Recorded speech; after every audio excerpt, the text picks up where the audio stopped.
મોહનભાઈ પાટીદારમાં સર્વેનું સ્વાગત છે. આ ચારધામનો બીજો દિવસ છે. સવારના વહેલા 7:30 રિક્ષા કરી અને અમે લોકલ હરિદ્વાર સાઇટ સીઈંગ કરવા નીકળ્યા હતા. સૌ પ્રથમ ભારત માતા મંદિર ગયા. ભારત માતાના મંદિરના દર્શન કર્યા. બાજુમાં કચ્છી લાલ આશ્રમમાં પણ દર્શન કર્યા અને ત્યારબાદ બધા ભાઈઓ યાત્રાઓ ભેગા થઈને ચંડીદેવીના દર્શન કરવા ગયા.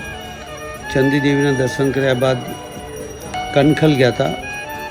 દક્ષ પ્રજાપતિનું મંદિર છે. કનખલ થઈ અને બપોરે પાછા હોટલની અંદર આવ્યા અને ત્યાં લંચ લઈ અને થોડોક આરામ કરી અને 4 વાગ્યે પાછા નીકળ્યા મનસા દેવીના દર્શન કરવા. તો મનસા દેવીના દર્શન કરીને સાંજના 7:30 વાગે પાછા હોટલ પર આવ્યા. આ દ્રશ્યો તમે જોઈ રહ્યા છો ચંડીદેવીના જે ઉડન ખટોલા છે એનો વેઇટિંગ રૂમ છે. ત્યાં આપણા બધા ભાઈઓ બેસેલા છે એ તમે જોઈ શકો છો. અને લગભગ બધા જ રોપવેમાં ગયેલા. હું નહોતો ગયો કેમ કે હું ઘણીવાર જઈ આવ્યો છું, એટલે હું આ બંને જગ્યાએ નહોતો ગયો. આ દ્રશ્યો તમે જુઓ અને માણો.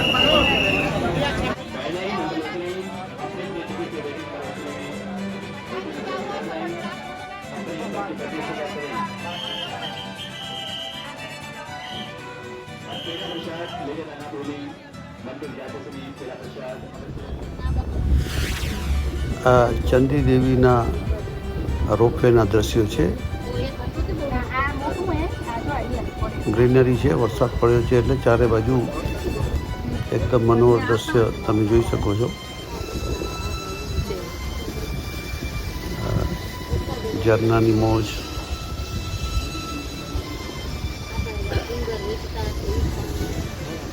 આખા હરિદ્વારમાં ગ્રીનરી છે. આખા ભારતમાં ગ્રીનરી છે એમ કહીએ તો ચાલે. આ ઉપર ચંડીદેવીનું મંદિર છે. ત્યારબાદ આ બીજો રોપવે આવ્યો જે મનસા દેવી બપોર પછી ગયેલા. આ તેમના દ્રશ્યો છે.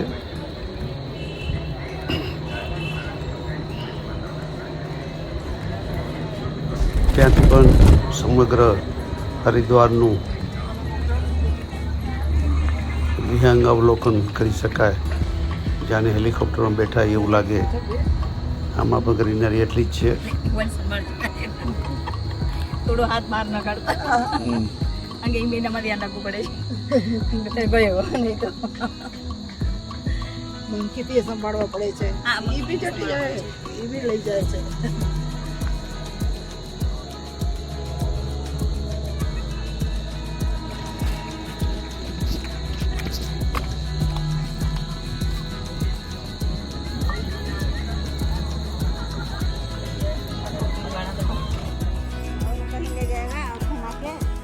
જે પરિસર દેખાય છે દક્ષ પ્રજાપતિનું મંદિર છે.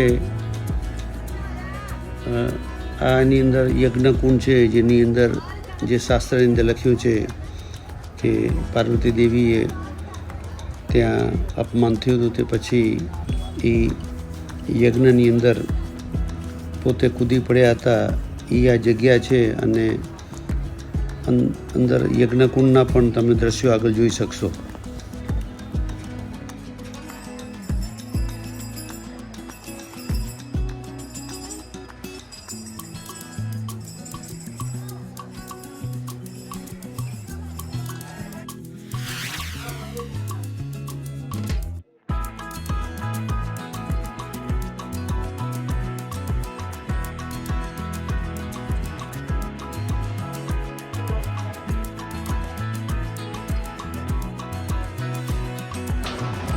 સતીકુંડ તરીકે આ જે જગ્યા છે તે તમે જોઈ શકો છો.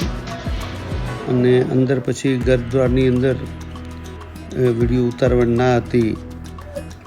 જે શંકરનું મંદિર હતું એટલે ત્યાં પછી એલાઉડ નહોતું, એટલે બહારના દ્રશ્યો લીધેલા છે પરિસરના, તે તમે જોઈ શકો છો.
થલથલની અંદર એક મંદિરની બાજુમાં આ પથ્થર રાખવામાં આવે છે, રામ સેતુ પથ્થર, જે પથ્થર તરે છે પાણીની અંદર, તે આ એ જ પથ્થર છે જે એક ટેન્કની અંદર રાખ્યો છે અને ફ્લોટ થાય છે, તરી રહ્યો છે. તમે જોઈ શકો છો.